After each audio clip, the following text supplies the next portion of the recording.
¿Por qué las personas más empáticas suelen ser las que más sufren en silencio? ¿Por qué terminan atrapadas en relaciones donde todo se confunde, donde la culpa siempre parece ser suya? ¿Por qué cuanto más intentan comprender, más dolor reciben a cambio? Hay una pregunta aún más incómoda. ¿Y si la persona frente a ti no siente lo que tú sientes ni piensa como tú piensas? Quédate, porque entender esto puede cambiar por completo tu forma de ver a los demás y de protegerte a ti mismo. Las personas con una alta capacidad de empatía suelen crecer creyendo que comprender a los demás es una virtud absoluta. Escuchan más de lo que hablan, dudan antes de herir y buscan siempre una explicación lógica al comportamiento ajeno. Precisamente por eso terminan ocupando un lugar peligroso en ciertas relaciones, no porque sean débiles, sino porque están emocionalmente disponibles, abiertas y dispuestas a responsabilizarse incluso de aquello que no les pertenece. Este tipo de personas comparte rasgos muy claros. Tienden a justificar actitudes dañinas pensando que detrás hay dolor, traumas o malentendidos. Cuando algo no encaja, miran primero hacia adentro y se preguntan qué hicieron mal. Esa predisposición a la autocrítica las convierte en el terreno perfecto para la manipulación psicológica. Poco a poco comienzan a dudar de su memoria, de su percepción y hasta de su propio criterio emocional.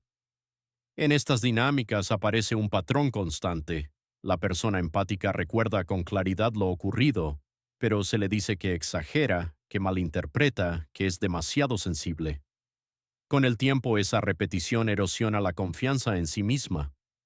Lo que antes era una certeza emocional se convierte en confusión. Ya no se pregunta qué está pasando, sino si tiene derecho a sentirse como se siente. Otro elemento común es la culpa crónica. Se les hace creer que el conflicto existe porque sienten demasiado, porque reaccionan de forma desproporcionada o porque no saben controlar sus emociones. Así, el foco se desplaza. La conducta dañina deja de analizarse y el problema pasa a ser la reacción de quien sufre.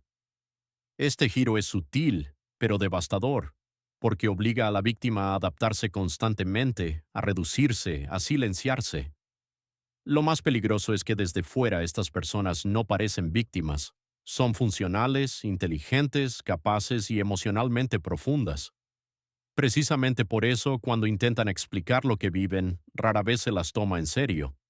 Y ahí comienza el verdadero aislamiento, cuando el dolor ya no solo viene de la relación, sino también de no ser creídas. Para entender por qué estas dinámicas se repiten, es necesario abandonar la idea simplista de que estamos ante personas simplemente tóxicas o emocionalmente inmaduras. El comportamiento que has visto no es caótico ni impulsivo.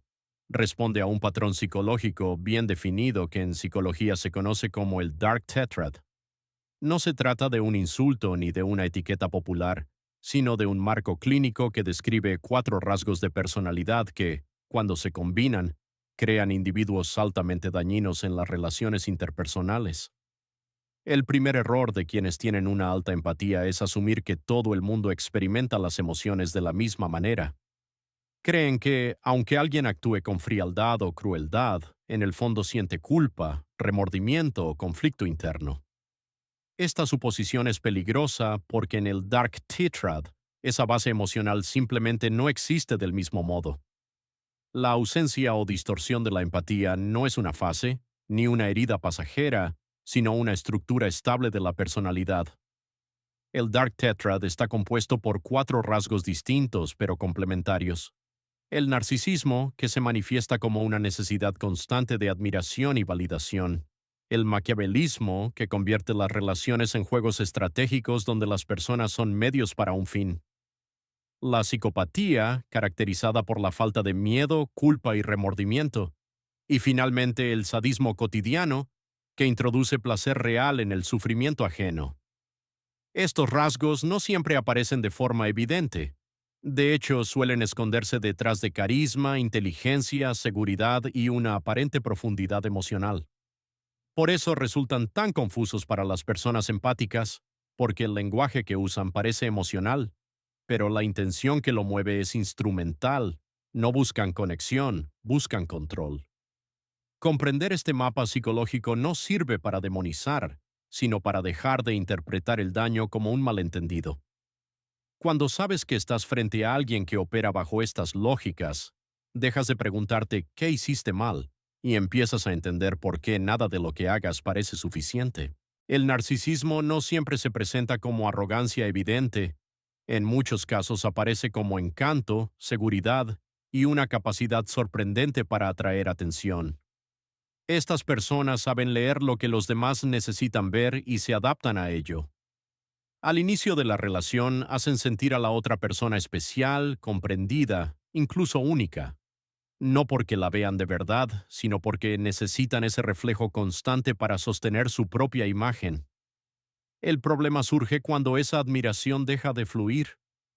En el momento en que la persona empática pone límites, expresa malestar o retira atención, el narcisista lo vive como una amenaza directa, no como un desacuerdo, sino como un ataque. La reacción no suele ser diálogo, sino castigo emocional. Frialdad, desprecio, silencio o estallidos de ira aparecen como mecanismos para restaurar el control perdido.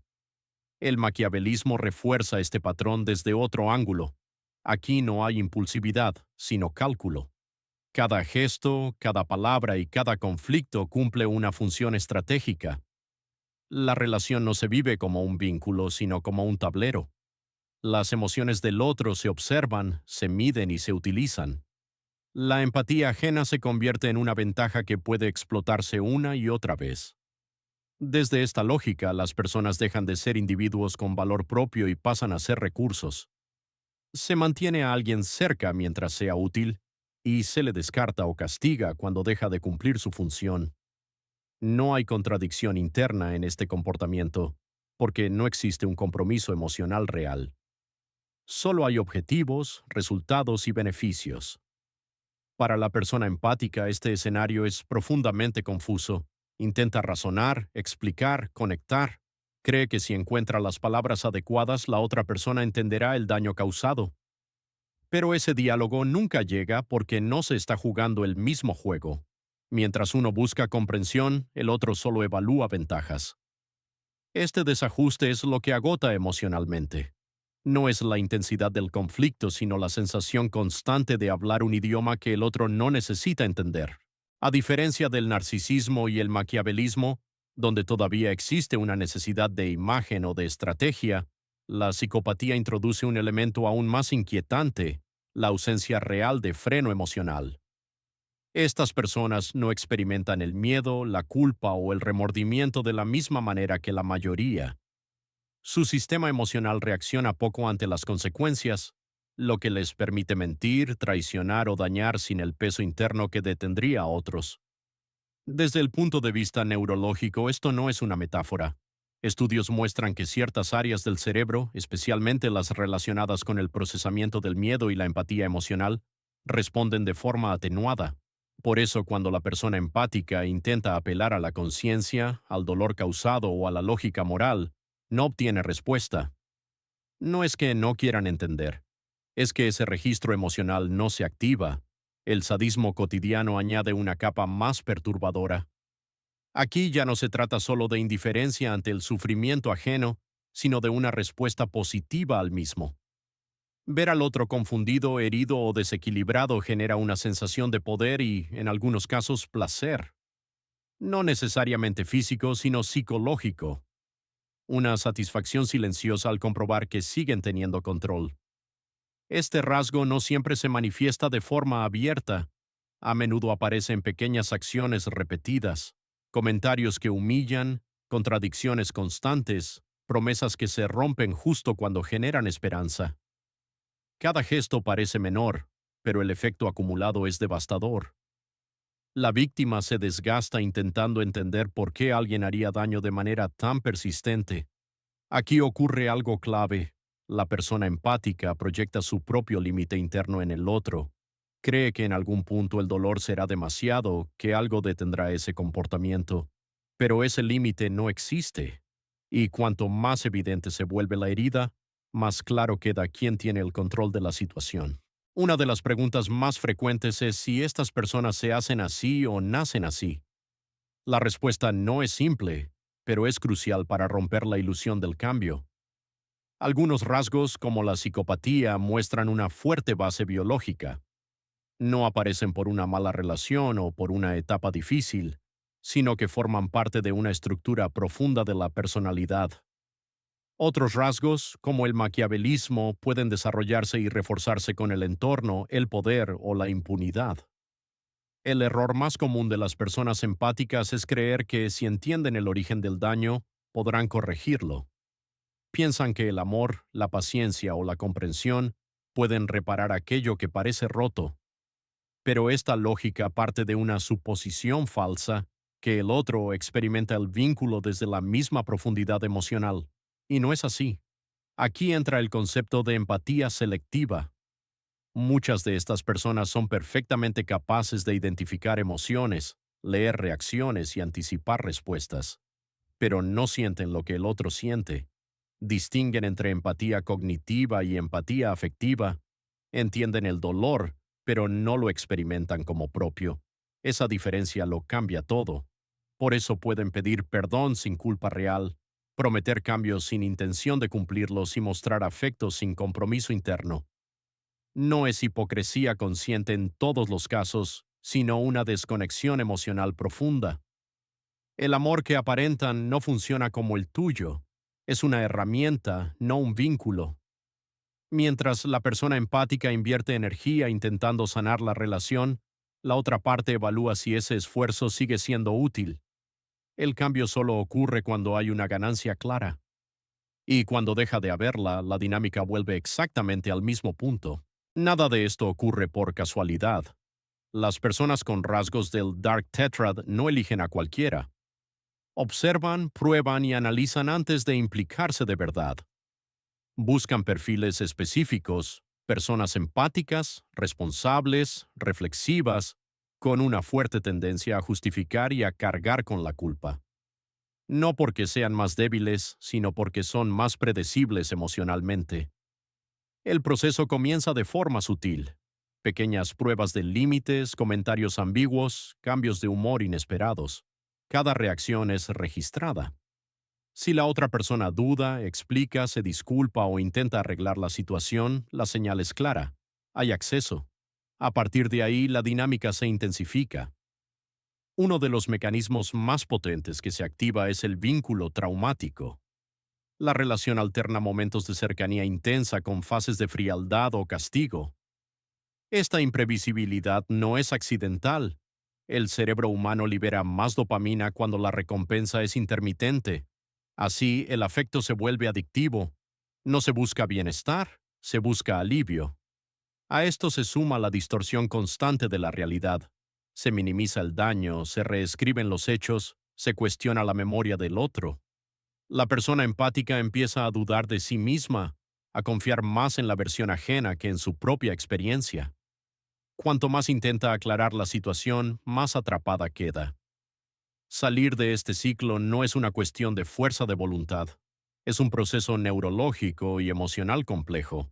La mente sigue esperando el regreso de aquello que al principio parecía real, y mientras esa esperanza exista, la puerta sigue entreabierta. Aunque desde fuera estas personas puedan parecer fuertes, seguras o incluso admirables, el costo interno de estos rasgos es mucho más alto de lo que muestran.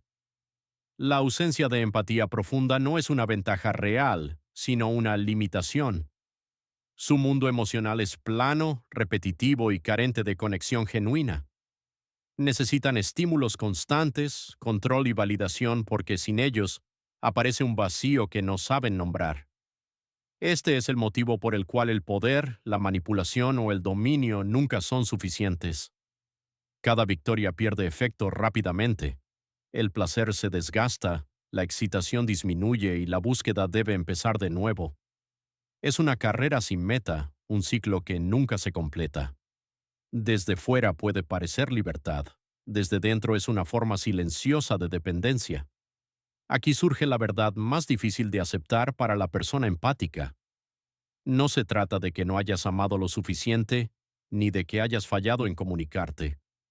No estabas intentando reparar algo dañado. Estabas intentando conectar con alguien que no funciona desde el mismo lugar emocional. No hay palabras, sacrificios ni comprensión que puedan crear lo que no existe. La salida no es confrontar ni demostrar nada. Es la distancia clínica, la retirada consciente y la comprensión profunda de que el problema nunca fue tu sensibilidad. Esa sensibilidad es precisamente lo que te hace humano. Lo que debes soltar no es tu empatía, sino la idea de que todos la comparten. Cuando entiendes esto, algo cambia. Dejas de buscar explicaciones en ti y empiezas a proteger lo que eres. Y esa es la verdadera recuperación.